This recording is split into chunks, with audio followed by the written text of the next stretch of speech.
Hello, and welcome to another broadcast with Gian. Watching this program, you are going to be inspired, challenged, and enlightened. Now, let me introduce to you our host, Gian.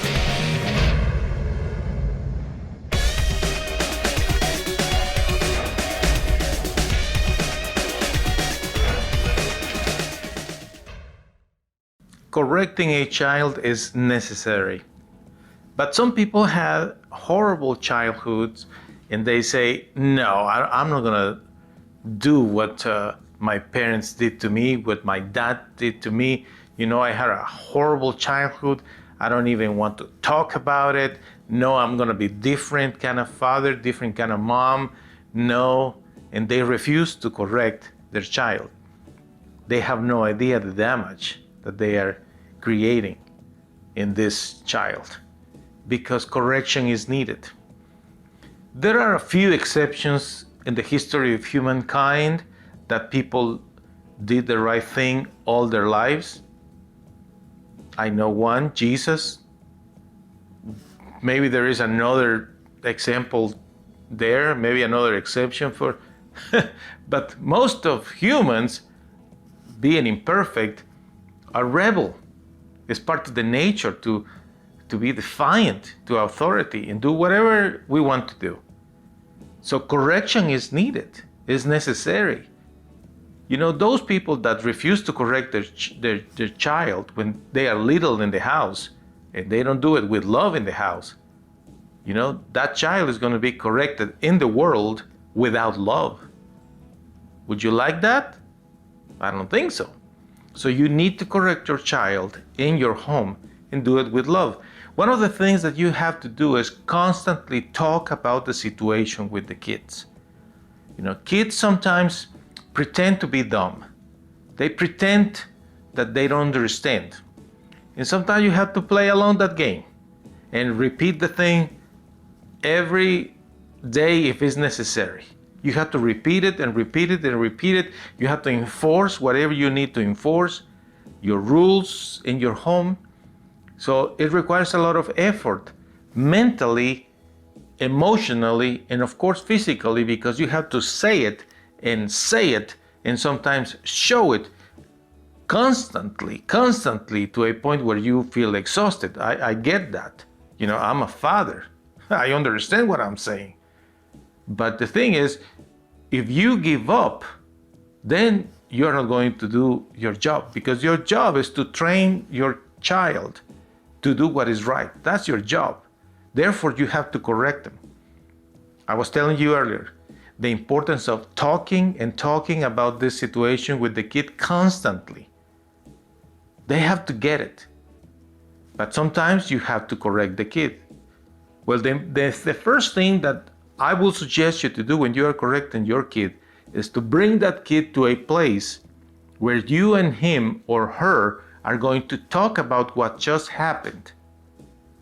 Most parents, they get so upset that they are not willing to talk. They just want to go into the punishment. And I say, wait a minute, try to calm down, because it's not the best way to do it.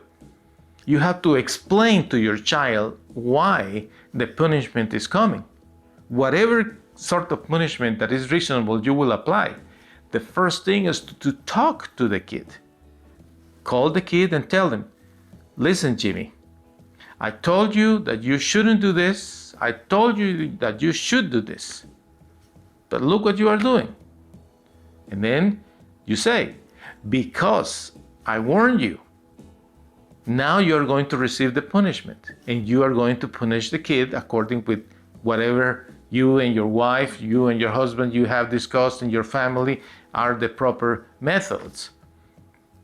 Some kids are terrible. They don't like to be punished, and then they will threaten you. They will say, I'm going to call the police. I'm going to call CPS. I'm going to call whatever, because they don't want to be corrected. That's a terrible mistake of yours. Find a way. You will find a way to correct and discipline your kid. You remember this. The lessons you have learned in life, unless you are something like Jesus, so perfect and immaculate, the lessons you have learned in life, you have learned it because it hurt. The pain that you went through showed you the path, so you learned through suffering, unfortunately. So the same thing applies to kids. They have to understand that, and the punishment is the way to do it. This is the method, unfortunately. I always suggest work with the reward punishment method, which is to have a board when you have the name of the kid, and every week you give points for whatever good things they are doing, so they get reward for whatever accomplishments. But that doesn't change the fact that they will get in trouble and they will be in need of correction and punishment. So you have to do both things. Remember, you have two arms, two hands. One filled with love and compassion, and the other has to be the strong one, putting the correction into your kid. Every kid is different, even in the same family. Some kids are more sensitive than others. You bring them to the table, you talk about the thing, the kid is crying, they feel this torture. Others just don't care. You are talking to the kid, trying to make him understand, and he doesn't want to get it. You see, you have to study each kid. Each situation is different. But the important is begin with explaining clearly the rules in your house. Explain the rules, explain the rewards, and explain the punishments.